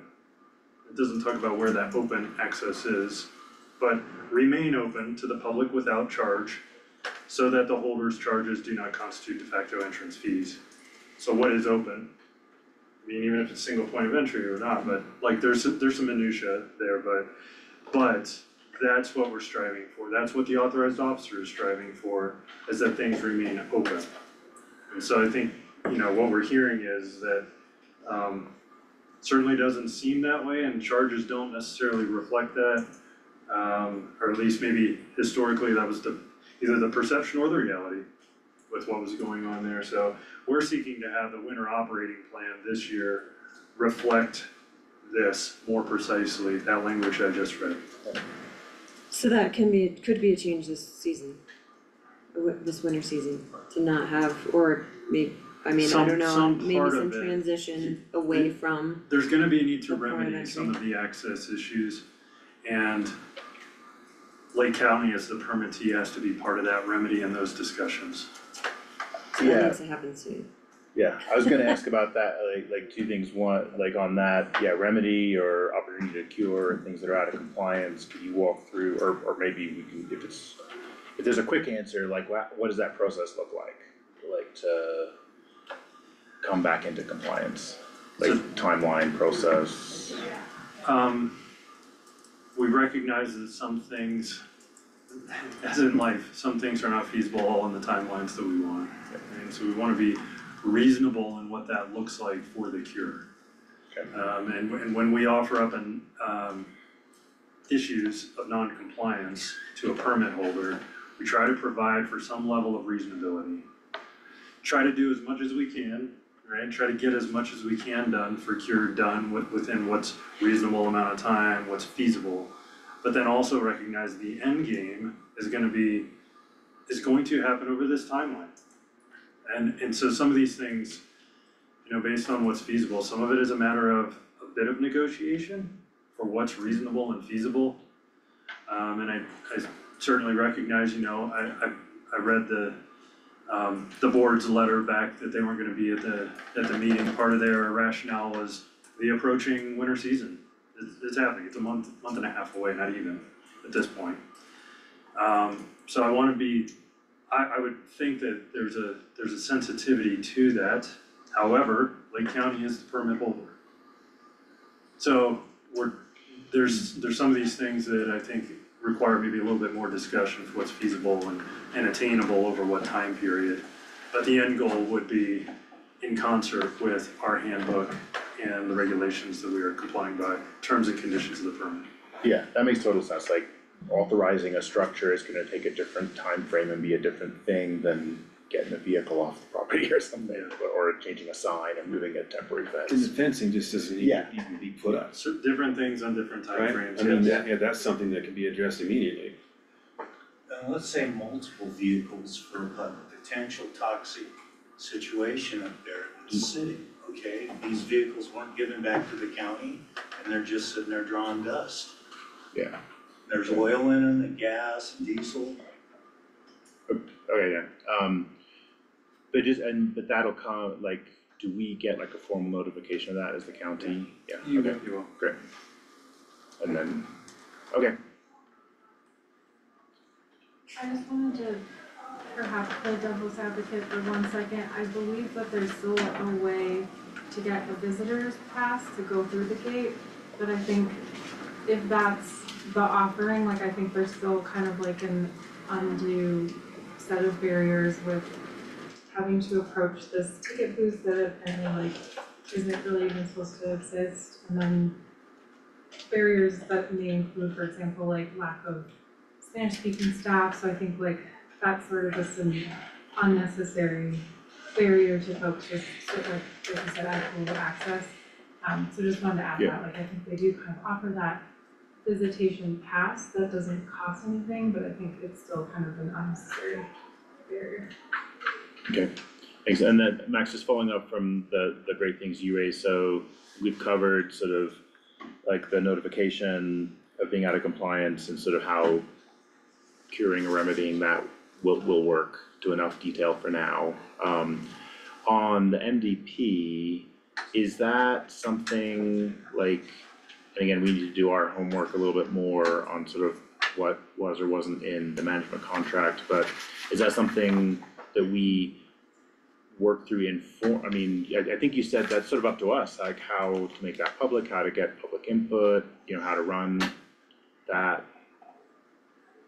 Sorry, somewhere in there was a question, like, if you have any thoughts or guidance for us on sort of how to initiate and run that MVP process with the broader community and with the Ski Cooper management team, that would be very helpful for me to get any guidance.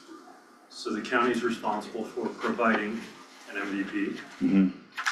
In this case, it would be with the assistance, certainly, and the expertise of Cooper Hill. Okay. So to the extent of which, like, where that stands in the process, what feedback has Ski Cooper received from the Forest Service on the preparation of that MVP?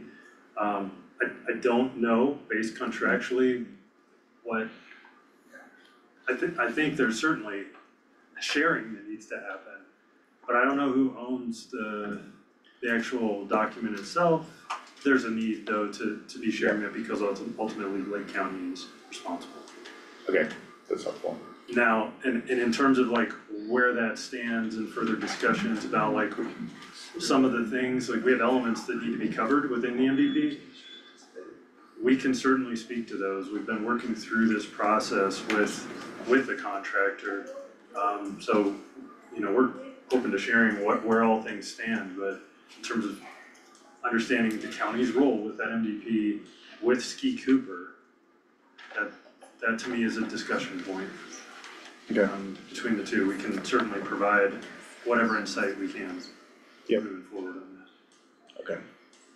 I mean, I also Yep. think like the county provides the liability on 18 pieces of equipment and 33 facilities. You mean you pay the insurance valued fee? at over $12 million. And we pay that insurance for Ski Cooper. So there's a lot that needs to be done between the county and Ski Cooper on figuring out what those improvements look like, what they cause infrastructure improvements to look like, what those costs are, what the liabilities are, and how the financial plan pencils out so that either there is some return to the taxpayers paying that part of the bill for Ski Cooper, or they can pay that bill, pay Out of that their- cost, yeah. expense out of their budget. I do think, I mean, I think I have hope that we could get to a point in a relationship where we could have that conversation of being very strategic in how improvements get developed, but it's hard to, I mean, I think first we have to, well, geez, I'm not sure which conversation comes first, cause Yeah. I do think we still need to invite them to our meetings so that they're public and it's a public conversation. I would love to look at how the board is made up, how this board of commissioners is able to communicate and the county is able to communicate with that board and management. And who is represented on that board, I think is pretty important, and that they also have public meetings are very important, so that's all laid out in our current lease with Ski Cooper. Which I think are, just the Yeah. first stab at revising and creating at least a better scenario than what we have. I'd agree with all that, and then, this conversation is, rethinking things I didn't pay enough attention to over the last 2 years. Like I said, I mean, May 2023, we got a hard copy of the executive summary of the master development plan and submitted comments on that, and then radio silence since then. So that is hang on a second, Jane. That's just me editorializing in my own brain. So I think I agree with everything you said, Sarah, about some of our next steps is to get a little more clear and proactive on what the relationships are here and discussions that need to happen. So it's been really helpful. Do you know who your counterpart is with Arapahoe and the city of Denver and Winter Park, because they update their master development plan? I don't know, I know who Yeah, responsible official is, but in terms of, so we have a permanent administrator that is typically tied in, Max is acting in that role right now.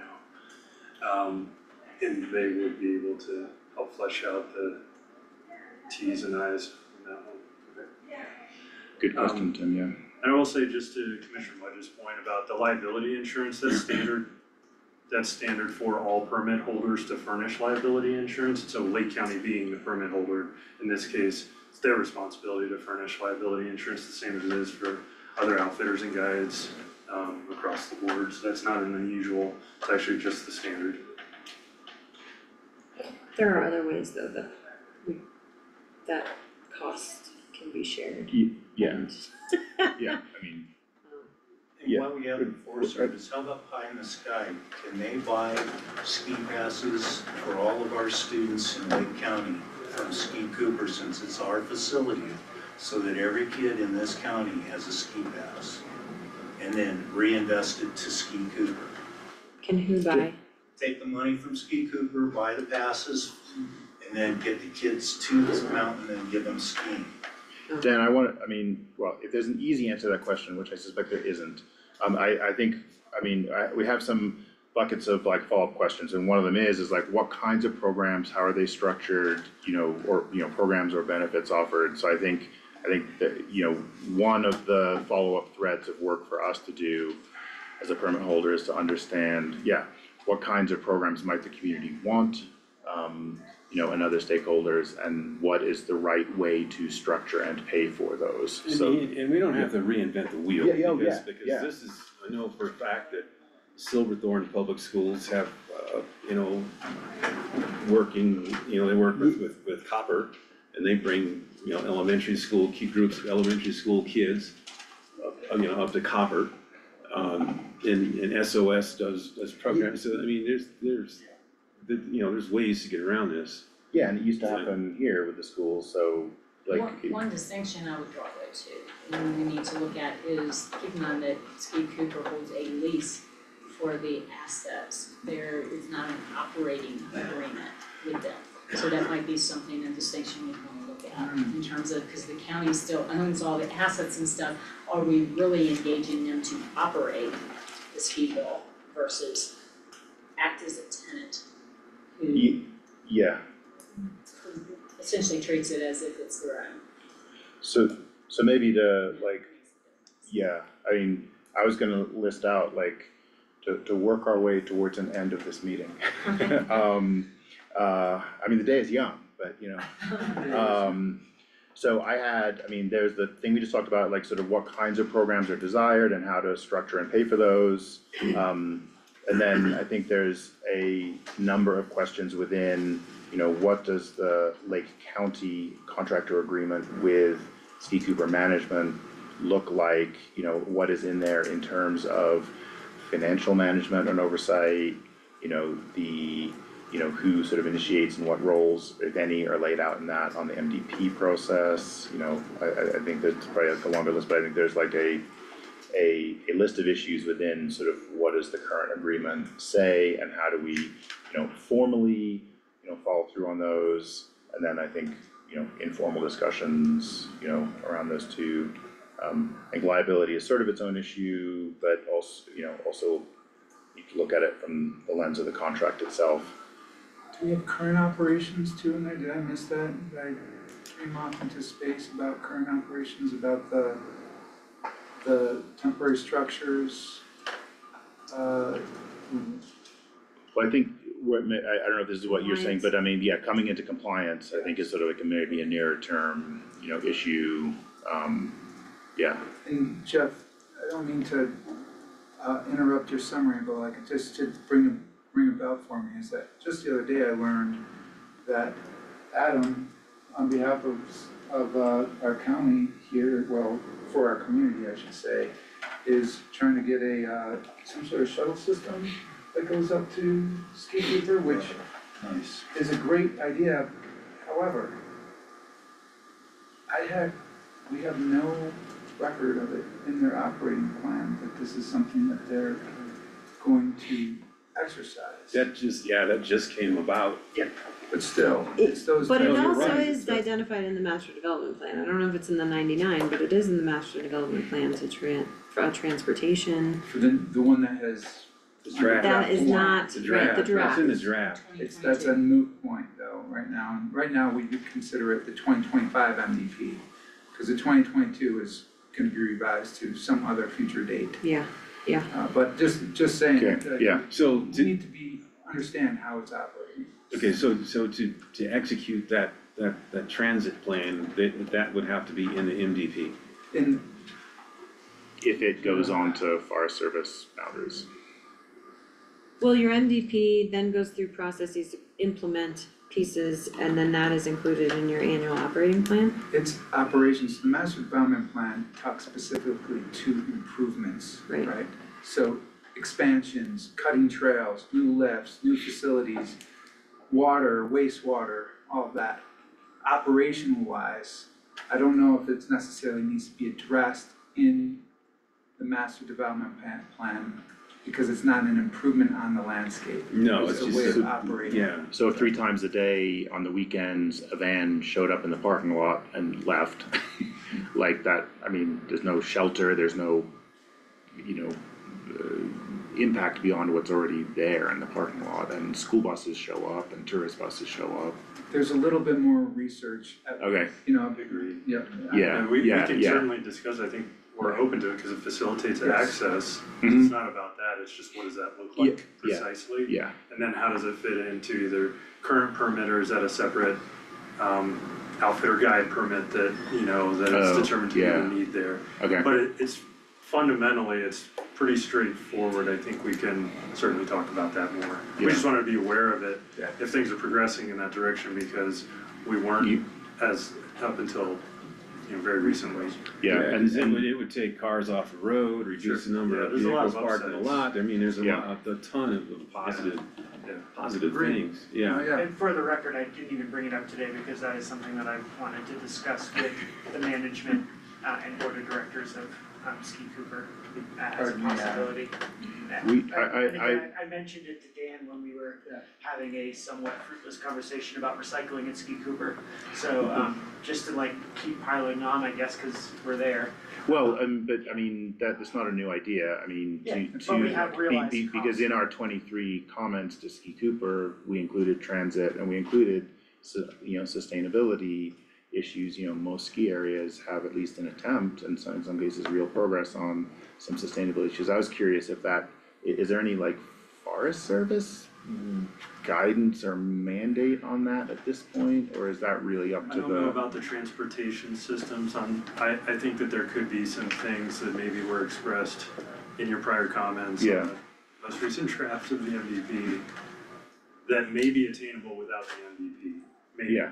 That's where I wanna explore that, because if we can do things in a smart way that helps the public out, in the absence of something new and improved, we can look at that. But just so that it's also on the record, Downtowner, who operates our regional transit, said that over the course of the winter, on Saturday and Sunday, they would be able to operate a Ski Cooper to Leadville, so let's just say City Hall to Ski Cooper and back shuttle, an hour before and after operation, free of charge for the community. Free of charge for the community, but the cost of that operation for the entire winter season would be $55,000 to operate that. So, and they said Downtowner, that is something they do in all the places they operate. That's literally how their company got started. In California, was communities like this trying to find ways to get people to ski hills without cars, and they would be willing to operate that this winter. So again, it was that, I got that email last Friday from Travis from Downtowner. So it was okay, great, we're about to meet the Ski Cooper, so this will be a perfect time to bring it up. So that's where that is. Great, thanks I'm so for. sorry to jump in, but that would really support not only just community members utilizing that, but employees. When I worked at Ski Cooper, there were folks that had to hitch a ride, and I mean, it is a really important employer in our community, so I think that would open up for young people, for locals. Pursuing that would be awesome. Nice, thanks. Jane, I have a quick question, this is just to collect information, I'm not making any suggestions. To clarify, so Didn't even think about it. we hold a 40-year permit with the Forest Service, we the county. When does that expire? 2036. Okay, and then what about our lease with Cooper Hill? Well, it was extended, it was originally to 27 and then it was extended to 2048. Okay, thank you. I'll be dead by then. Condition, Commissioner Fielder, about, do we have anything about refuse and recycling in our Code of Federal Regulations? In the permit, under the improvements piece, it does state that refuse disposal, the holder should comply with all applicable federal, state, and local requirements related to the disposal of refuse resulting from the use and occupancy authorized by this permit. So if there was a local ordinance for recycling, then they would too have to follow that ordinance. However, there's none in place.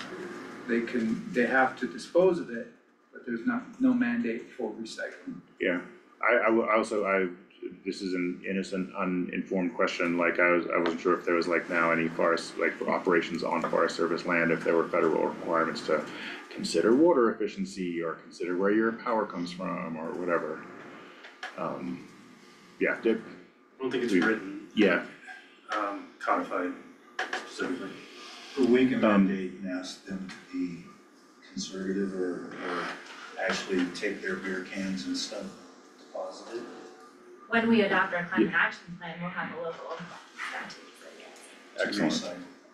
And then, I mean, back to sort of the buckets of follow-up for us and staff, I mean, I think the other thing that came up, and I don't wanna belabor this or like criticize people, especially when they're not here. But I think that issue, you know, of sort of the perceived insularity of the board, and as I said in my opening comments, sort of, you know, just disappointed that they wouldn't show up here to have this discussion and be a part of it. So I think, you know, I'll lump that into our review of what our contract and oversight of that looks like. I had one more thing, just because it was mentioned by someone here, I've been here about Chicago Ridge. We did receive a permit application for that, and we're currently evaluating it for possible reauthorization, similar to how it's worked before. And so I just wanted to follow up on that, just for your awareness. And that is a separate outfitter guide permit. Right, with that is the not Lake Forest County, Service. that is Ski Cooper. Ski Cooper is the guide, yeah. Right. Or would be in that case, and has been in the past. The operating plan, is that an annual approval? Okay, and then in the MDP, the current one, there's reference to a 2000 is it DN and FONSI? And they say, because of this 2000 FONSI, this was done. Are those things that we might anticipate on this list of non-compliance, or are all those legitimate? And you probably don't have that list in your head, but maybe that's something to look at. Master development plans do not require environmental analysis now. But when it was created then, here on the Pike San Isabel National Forest, they did go through an environmental assessment for the vision. It did not approve, from what we can tell, and we still have to do some research because this is news to us. Master development plans do not approve projects. It sets a vision for the next 10 to 15 years. Right, So, it does say that in the current draft, that is an understanding that it's not approving those, it's just setting yes, the Yeah, concepts. There wouldn't be for this current MDP or forthcoming MDP, a NEPA decision, There right, wouldn't be, authorizing Right. on the ground activities.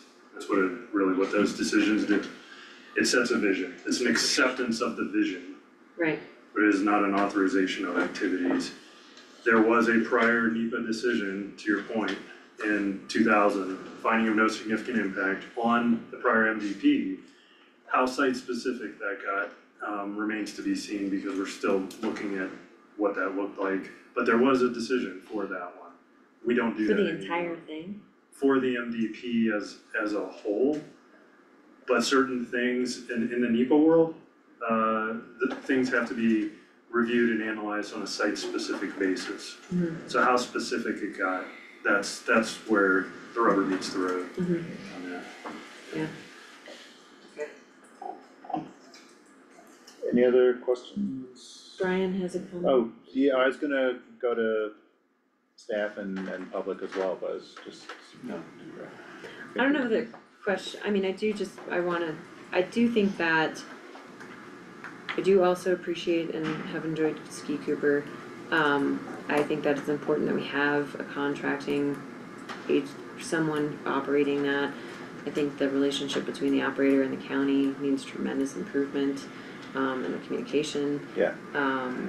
And I think that, I think that whether or not we think that there are truly pie in the sky things in the new MDP, I think that's a conversation that the county needs to have with the operator and or with a professional who does that work and can calculate carrying capacity and calculate all of these triggers of infrastructure improvements, because that does impact the county's responsibilities and liability. And so I just think we need to come up with a reasonable list of things to have in our vision over the next 10 years. Yeah, and, okay, just building on that, I think there's a big opportunity here for summer operations.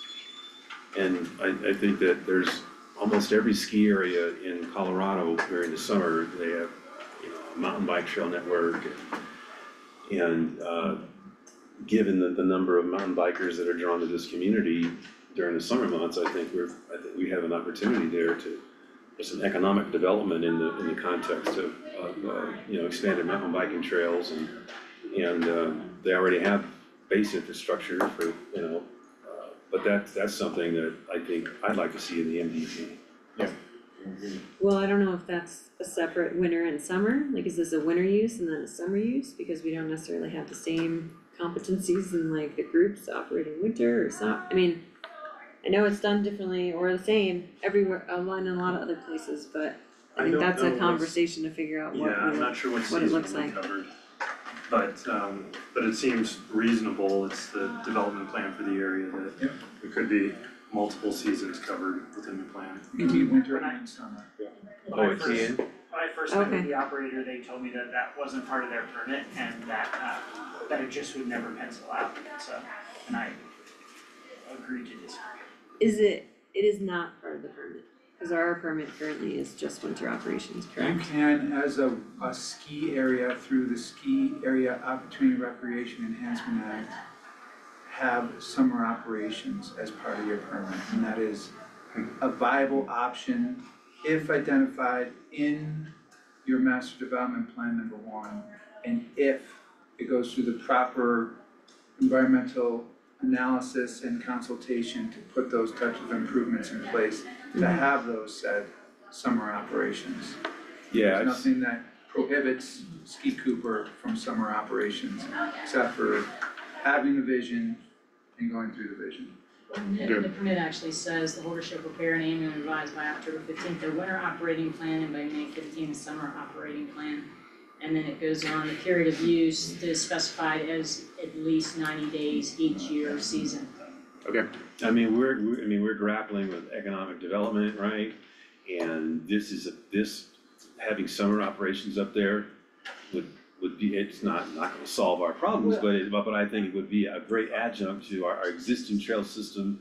And it would draw people to Cooper. I mean, they have the infrastructure there and I've seen this at other ski areas smaller than Ski Cooper.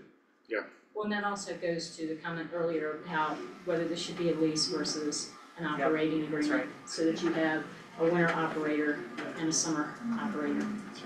yeah, When I first met the Torsels, I explained to them that my background is coming from Moon Mountain, and it wasn't our family's resorts occupy it, we had about a 70% annual occupancy.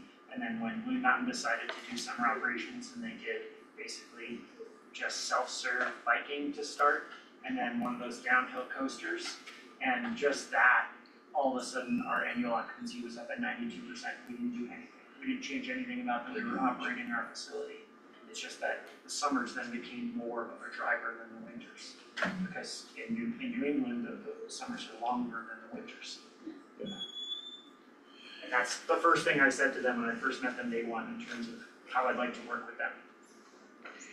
any other, from staff first, any other thoughts or things you wanna make sure get in a bucket somewhere? Brian. Thank you all for hosting this important conversation for our general community. I just wanna say a couple things. I'd like to thank Ski Cooper for being an economic driver at varying levels since the 80s as one of the efforts to help Leadville stay in place after the climax mine.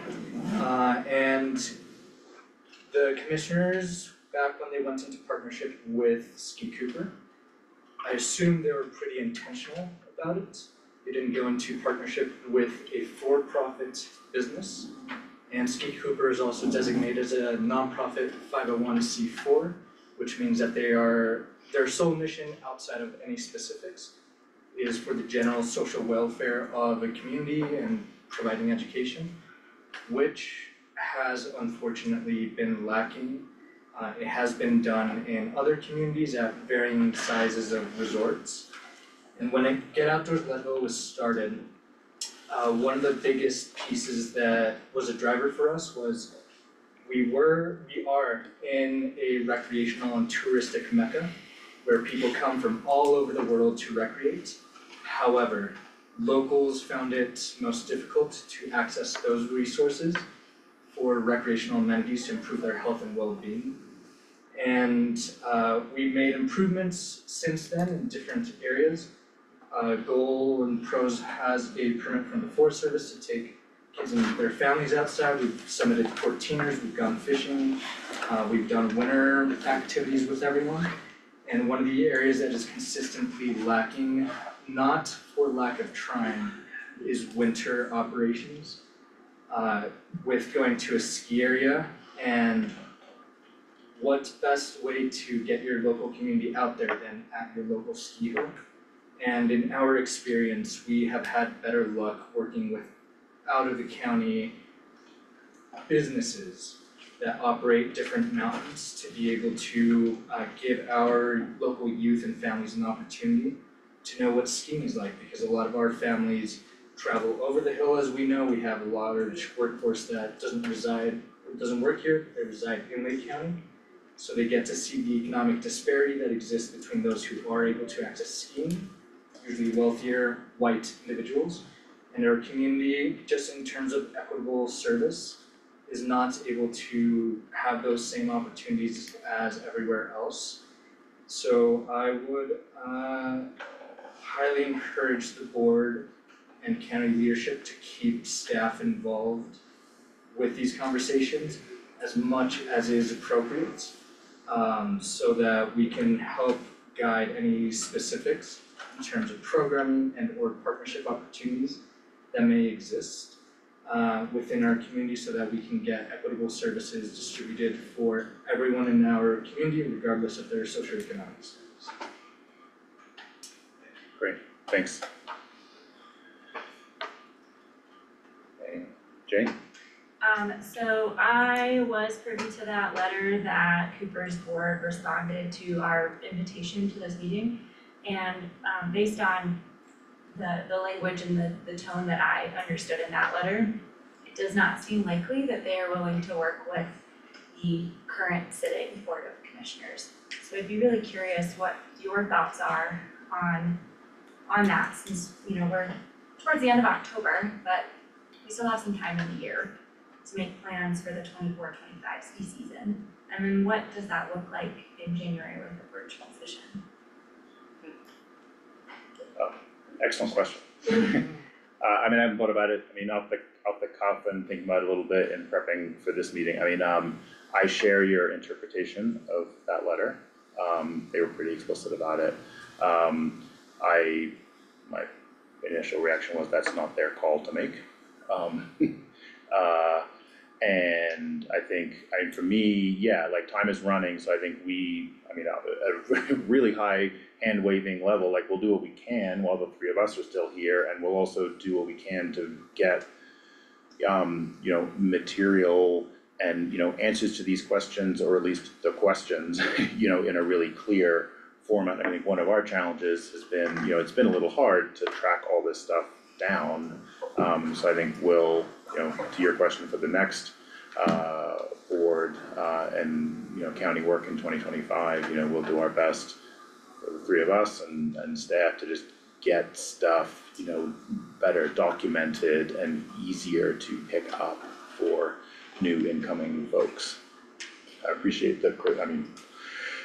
You didn't say he was a candidate, but Christian Leal was here, Al's here, and I think another candidate for office on the Zoom. Yes, so any other? I would love to get a list of what we are currently out of compliance with. Yeah. How soon Yes, can we get that? And then I would love to set on the calendar probably at least 3 dates into November of, depending on what your response timeline is from the Forest Service to us of violations. I would love for us to set up a work session with Cooper again to talk about those, and because like we've said, I think it sounds like there's a wide range of what those are, getting a truck offsite or changing a whole port of entry. has Not completely putting it, different seeing. set of Yeah. impacts for this upcoming season, and we sure don't want to do anything that would prevent I would things from encourage any continuing to board run member to smoothly. go up and look at the maintenance shed yourself. I will, Yeah, and be happy to do it. it takes some time to actually let your eyes focus, so And it's not Yeah. one truck. it's not Yeah, much. yeah. Well, you know, So- we're having a similar issue at the golf course. We There's a, you can, The boneyard. there's a, yeah, you can, you know, they got stuff dating back to the 19th century out there that dotted around and concentrated in different places, and it's just, you know, it's unsightly, and to Dan's point, there are, you know, fuel and oils and hydraulic stuff, and, you know, you don't want that leaking into the soil. As a nervous Nelly, one last question, can we lose our contract or have a private entity come and take it from us because of our non-compliance? Our permit, I think, is what, Yeah, You mean can we permit. lose our permit and are we going to get fined for these violations? Fines, yeah, no, not immediately, that's not part of it. Permit loss, not immediately part of it, because there is the opportunity to cure. So I mean, that is an eventuality that can happen with any permit, but, you know, we work through the process. Try to provide the permittee the best opportunities we can to have a successful permit. Just to add to your list, Sarah, I agree with all of that in terms of like near-term things we need to make sure we're at the table on. The other is, it's really something you said earlier, is like if the Ski Cooper board is approving, especially if they're locking in any big capital expenditures, we need to understand, you know, what is being added to our liability role and just, you know, be aware of that. That was one of the things when we offered the invitation, I specifically asked them to come with an overview, you know, without divulging proprietary information or whatever, but like come with an overview of their capital expenditure plans, you know, and that was divided. So that's something in the near term, just in terms of things that get locked in before new Lake County board is, you know, at the helm. Need to make sure we're aware of the timing on that. Our insurance updates are done in November. Okay. We have worked with Ski Cooper in the past on Yeah, we need to do that.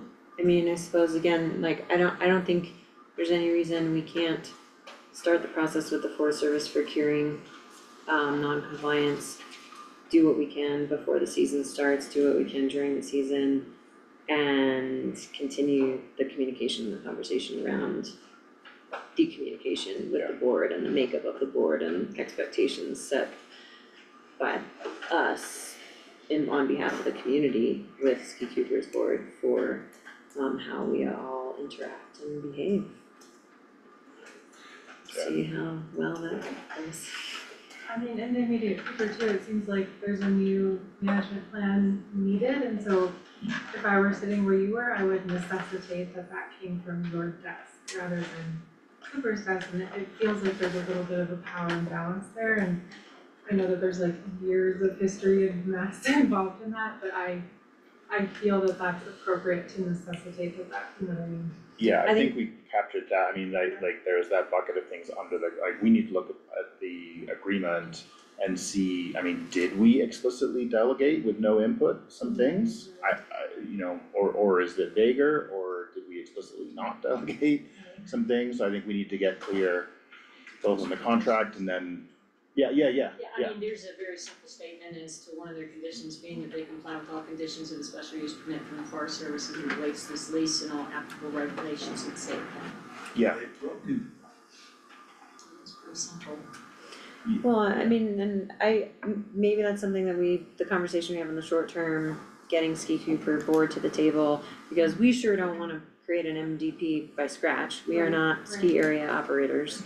But incorporating some level of other professionals into that would be probably very helpful. Andy, you, Quickly, Thank you. Can you please educate me on Ski Cooper board makeup and like, can you guys dictate the range of, the diversity? Can you dictate anything about the board, or are they just free to select their board? I will say that currently it is the latter, and I think that was on the list of things within the contract to understand exactly what the agreement did or didn't say about any county input on Well, that. there is a county's designated representative, that serves ex officio member of the board. So, And that's it. but yeah. they are free as a nonprofit corporation to establish their board consistent with those laws and their bylaws as well. It's their bylaws that did this, at least. Yeah. So we really have no input on board makeup? Correct. Not currently, but I think Brian brings up a really great point of the specifics to a 501c4 and that intention. Yeah. Being very deliberate towards education and community benefit, and I think that's one of the answers we look forward to hearing from Ski Chris, Cooper. Can I ask a question? For us. Is a 501c4 actually exempt from all open meeting laws as stated in the agreement? It's not a government entity, that's So, correct. yeah. It's not They subject do to. not have to. Yes. Yes, so we can. I think that one thing I just, to piggyback on that conversation too, like I'm fully respectful of the fact that it says in their agreement, they are not allowed to take on debt financing or ask the county for money. So I can really appreciate the fact that they have a big bank account so that they can make capital expenditures like that. I can fully get behind that. I personally think that it's their responsibility to do a much better job communicating that to the public, whether they like that or not. But then on top of that, I think that when you listen to interviews, which I've been doing a lot of research lately, you listen to interviews with specifically with Dan Torsel and with interviews with John Clapper and with the board, they speak a lot about the fact, they speak to both things. They speak a lot about the potential in the future of Ski Cooper as an economic driver. And then they speak so much to the small town feel and how much they're giving back to the community and how like it's so important to have connections with the schools. And I think what I'm hearing feedback from the public, from the community, is that neither are really happening other than in their own minds. And that I think is probably the most challenging part of this agreement and the makeup of a board. I personally have applied to be on both board positions that have opened in the last 3 years. I know all of my friends have, and I know that both board seats were filled by people that were already well within their circle, like as close knit as they could be. So obviously there's no transparency. Well, or just, I think, something I've learned in board training is like there is value to diversity of viewpoints on a board. I mean, you don't want chaos and conflict, but you also don't want everyone saying the same thing and coming at it from the same lens. You don't want groupthink. Yeah, and that's something we've talked about. So yeah, I mean, I think we flagged, the board insularity and, as an issue. I'll When might we be able to get a list of issues for non-compliance? Do you have any, or would you please let us know that, so Yeah. that then we can set some dates? In the near future, and by near future, I think within the next couple of weeks, certainly, if not sooner. Okay, It will come in a formal letter from Ryan Neal, the authorized officer. okay. Okay. Thank you. Great. And I'll may as close by saying, as I said at the beginning, that this is not the end of the discussion by any means. So if anyone has some additional point or something they didn't feel comfortable raising or whatever, please feel free, whether it's public, staff, or service, please feel free to keep weighing in with thoughts, questions, ideas. So very much a work in progress with some near-term actions and longer-term stuff to figure out. So again, there's no close date for weighing in good ideas and questions, so please keep it coming. And we have a new pros director coming on board next week. And we're all gonna meet with him one-on-one, but when I talk to him, I'm gonna encourage him to reach out to you guys and get to know him and have clear lines of communication. we would like to take some of this off of our plate. Yeah. Yeah, Forward to it. great. And yeah, and thank you so much for both showing up and spending all this time with us, thank you. Yeah, thank you guys. Yeah. Any other closing thoughts, what do you got? I think we're good. Okay, Thank you thanks, to everyone. our staff and the Thank rest of the public for coming, yeah.